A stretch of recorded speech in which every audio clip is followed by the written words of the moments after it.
Selamat pagi dan salam sejahtera kepada pelajar sekalian. Cikgu harap semua pelajar sihat dan ceria selalu.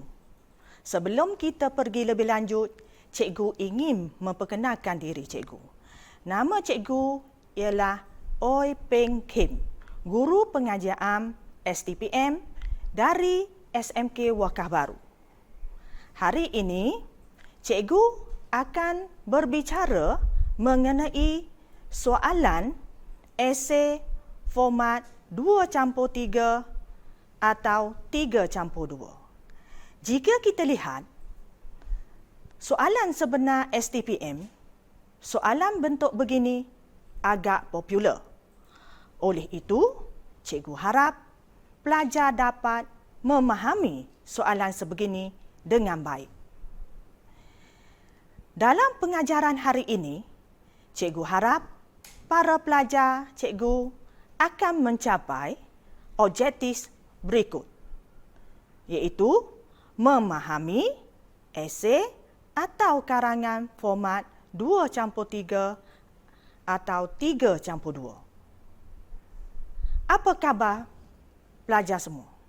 Sekali lagi, cikgu ingin memperkenalkan tajuk untuk hari ini, iaitu menganalisis soalan format 2+3 atau 3+2. Sebelum cikgu berbicara dengan panjang lebar, cikgu ingin bertanya, apa yang perlu dilakukan apabila pelajar mendapat soalan? Ya, betul. Membaca soalan sepintas lalu. Semua soalan bagi mendapat gambaran awal. Seterusnya, apa yang perlu dibuat? Ya, pilih 2 daripada 3 soalan yang dikemukakan. Soalan yang pelajar pilih haruslah mencapai tahap penguasaan sehingga 90%. Seterusnya, pelajar sekalian, apabila kita membicarakan tentang esei ataupun karangan, terdapat perkara yang perlu kita fahami, iaitu memahami bentuk soalan. Faham ya? Nak faham, maka perlu kaji aspek penting dalam soalan yang dipilih. Apakah yang kita faham dengan aspek penting dalam soalan yang dipilih? Apa yang terkandung dalam soalan yang dipilih? 1 ialah penyata soalan dan 2 ialah kehendak soalan. Oleh itu, apabila kita membicarakan soalan esei, kita mesti memahami kandungan soalan. Dengan memahami soalan, barulah pelajar-pelajar dapat menguasai topik yang akan kita pelajari pada hari ini. Yang pertama ialah tentang penyataan soalan. Penyataan soalan ialah penyataan yang dimasukkan dalam soalan berkenaan. Isu dalam penyataan soalan. Ini ialah perkara yang penting. Isu dalam soalan. Kita nak bicara tentang isu dalam soalan. Okey? Seterusnya, pelajar sekalian, cikgu ingin membincangkan tentang kehendak soalan. Apa itu kehendak soalan? Kehendak soalan bermakna pelajar perlu kenal pasti fakta atau perkataan penting dalam penyataan soalan. Fakta atau perkataan penting ada 2 bentuk. 1, yang tersurat, iaitu secara langsung dan mudah difahami. 2, tersirat, iaitu tidak langsung dan perlu ditafsir. Seterusnya, cikgu akan menerangkan tentang kehendak soalan dari penyataan soalan. Kehendak soalan, dia mempunyai kata tugas soalan. Atau dengan kata lain kita panggil arahan soalan. Ada dua bentuk arahan soalan. Satu, arahan soalan di akhir pernyataan soalan. Contoh, dia bagi pernyataan soalan, kemudian di akhir sekali dia kata bincangkan. Yang kedua, arahan soalan di bahagian lain pernyataan soalan. Contoh, huraikan kepentingan ... Okey, seterusnya, perkara yang ingin cikgu bincangkan tentang pernyataan soalan dan arahan yang bagaimana. Kita tengok pada contoh soalan. Pernyataan soalan dan juga arahan soalan. Pernyataan soalan berbunyi, walaupun pelbagai usaha dilakukan untuk memperkasakan pertahanan negara bagi memastikan kedaulatan negara kita terpelihara, namun terdapat pelbagai halangan untuk merealisasikan hasrat tersebut. Ini ialah pernyataan soalan. Arahan soalannya bincangkan. Okey. Seterusnya, bentuk tadi ada satu bentuk lagi arahan soalan. Selain pada bentuk tadi, ada satu lagi arahan kepada soalan. Kita tengok contoh soalannya. Pernyataan soalan dan arahan soalan. Pernyataan soalan ialah, selain daripada soalan berbentuk tadi, kita tengok satu lagi bentuk soalan. Pernyataan soalan dan juga arahan soalan. Pernyataan soalan ialah kes kehilangan ahli keluarga dalam kalangan masyarakat di negara kita sering berlaku. Kebanyakan punca kehilangan disebabkan individu lari dari rumah. Ini ialah pernyataan soalan. Arahan soalannya berbunyi begini. Bincangkan sebab-sebab yang mendorong individu lari dari rumah dan usaha-usaha yang boleh dilakukan oleh ibu bapa untuk menghindari anak-anak terlibat dalam gejala ini. Ini ialah arahan soalan ataupun kita kata kata tugas duduk di bahagian lain dalam soalan.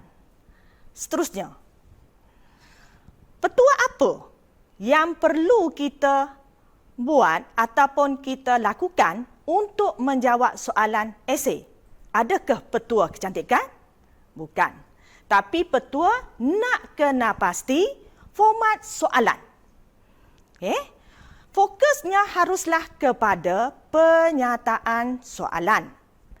Yang pertama, kita tengok ayat yang dikemukakan. Berapa ayat yang dikemukakan?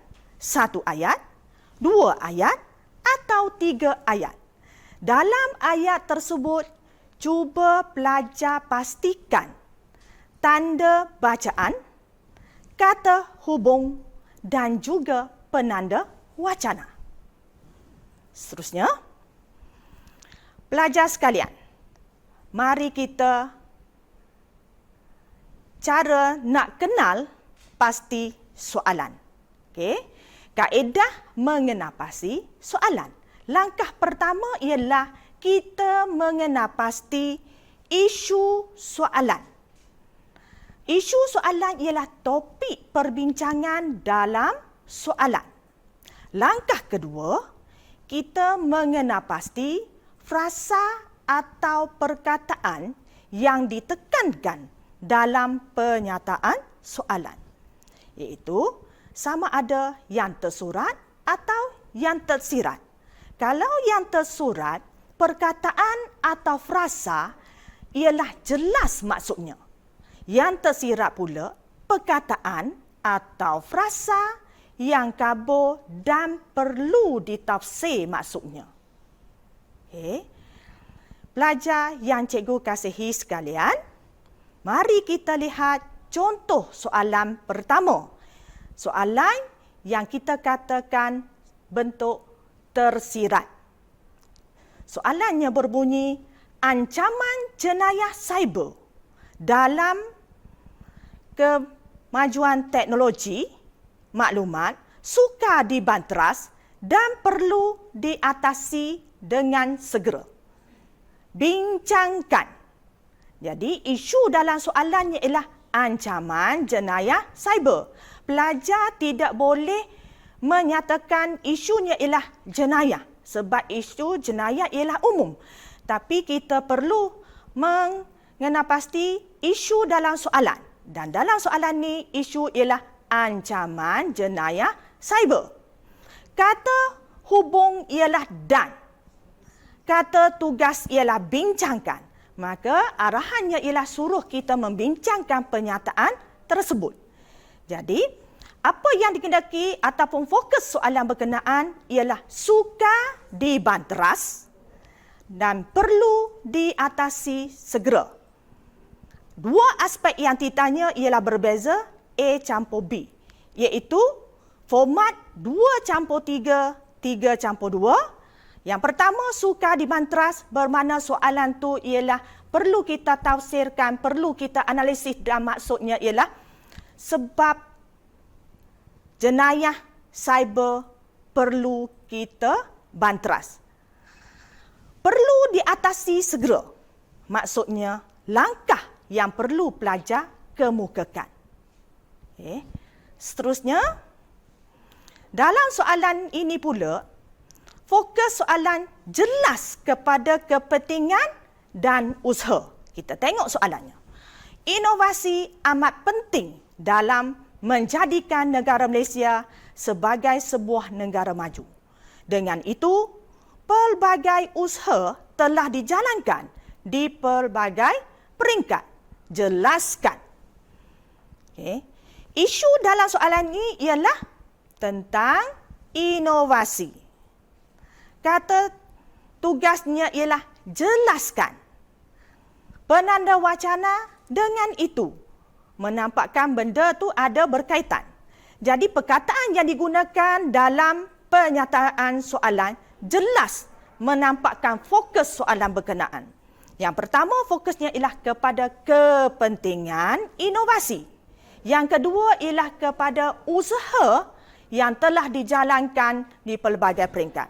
Jadi, dua aspek berbeza ditanya dan formatnya ialah 2:3 atau 3:2 berkenaan kepentingan inovasi dan usaha yang telah dijalankan.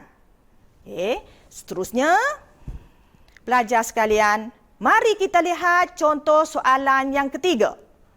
Contoh soalan ketiga berbunyi, kemelesetan ekonomi dunia turut dirasai oleh Malaysia.